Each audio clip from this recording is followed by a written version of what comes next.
What if the worst part of your week turned out to be one of the most important learning experiences you've ever had?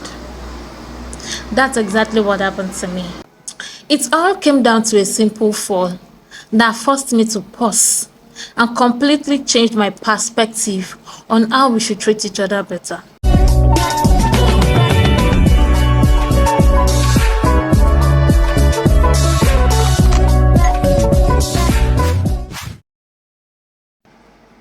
First off, before moving into today's gist, first and foremost, we listen, we don't laugh. Okay, so I had an injury a while back on the 1st October 2025 precisely. It was in the evening time. I fell and I had an injury. Nobody should ask me how I fell or what led to the falling.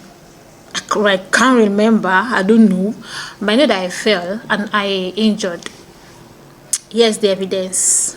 Evidence number one. I had another one here. And on my knees too. So thank God it wasn't life-threatening, thankfully. But that fall was enough to affect me mentally, emotionally, and even physically. Because I couldn't do the things I was supposed to do. I couldn't read for my exam the next day. I was in pain. If you've had injury on this side, this part of the body, I'm sure you'll be able to relate to what I'm saying, that it is really, really painful. So I was in pain that night. So I spent that night in agony. But the real lessons did not happen right after the fall. It did not. It happened the next day as I was desperately trying to get dressed for my exam. Every moment was a struggle. From bathing, struggling to put on a dress, to wearing my shoe. Hey, it all felt monumental. I was frustrated, deeply in pain. And in that raw, desperate moment of my life, the thought hits me. We need to treat people better. Not just the people we know are hurting, but everyone. I'm not saying this because people made me feel bad or they treated me in a bad way. No one actually treated me in a bad way. I'm just saying this because the next day while dressing, even with the whole struggle of putting on my dress, because I wore a long sleeve that day, and it dawned on me that most people are actually covering up their injury. It might not be physical like mine, it might be invisible injury, but most people are actually covering theirs, and you don't know what they are going through. Even while going to school that day, I already know that some of my classmates might want to try to hug me or try to eat me and say, "How was the exam?" Blah, blah, blah. Despite knowing that, I still do not feel like I need to tell them that I have an injury on my arm or my elbow or my shoulder. No. I still went to school that day, even knowing that it was going to happen, which it did, it happened. But with that, I still did not tell them that this is what I was going through. So there are lots of people that are actually going through one thing or the other, and they are covering it up. They don't want to tell people what they are going through at that particular time. Like I said, for me, that morning, I felt frustrated. I was struggling to do some certain things, which I would just do with ease. I was struggling to do them because of the injury I had.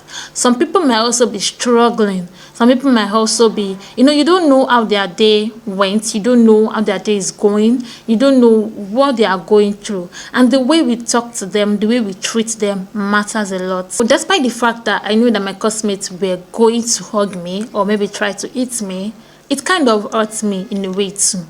Because I'm going through this pain. Though, yeah, I know I did not tell them. But you don't know the words that you would say that would hurt them. Some people tried to hug me. It was not that hurtful. But some, they were eating me. Even my flatmates that saw me when I fell, they had just forgotten that I had an injury. They kept on eating me anytime they were trying to talk to me. So one of the lessons that I learned through my experience was that we should be kind to one another. We should treat each other with respect. We should honor one another. You don't know what people are going through at that particular time. Some people might just be frowning, not the fact that they just want to frown, but they are frustrated based on what they are going through. The other lesson that it taught me is that we should always reach out for help.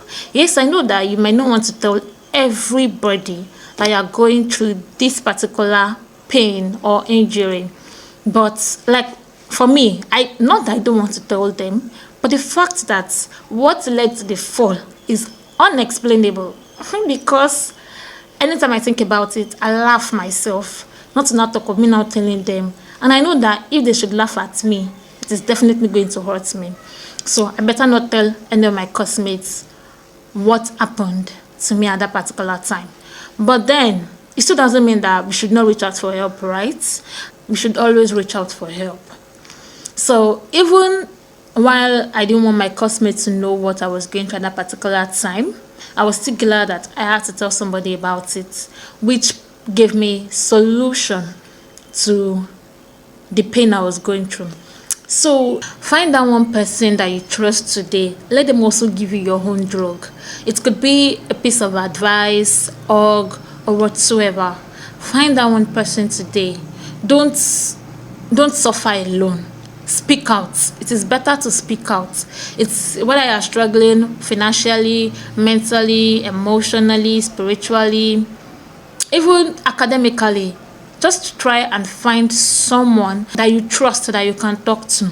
And if you are that person or you are a friend that someone has been talking to, he or she has been telling you where the area they are struggling and they've been making jest of them, try and stop it today. Do what? Stop. Do you have that one person you can talk to? If not, make it a priority to find them. And remember, be kind to everyone you meet. Those you know are hurting, and those you don't know. In short, everyone. So, if you know this message that's helped, don't forget to subscribe, like, comment, share to a friend you know might need this. I love you, but God loves you more.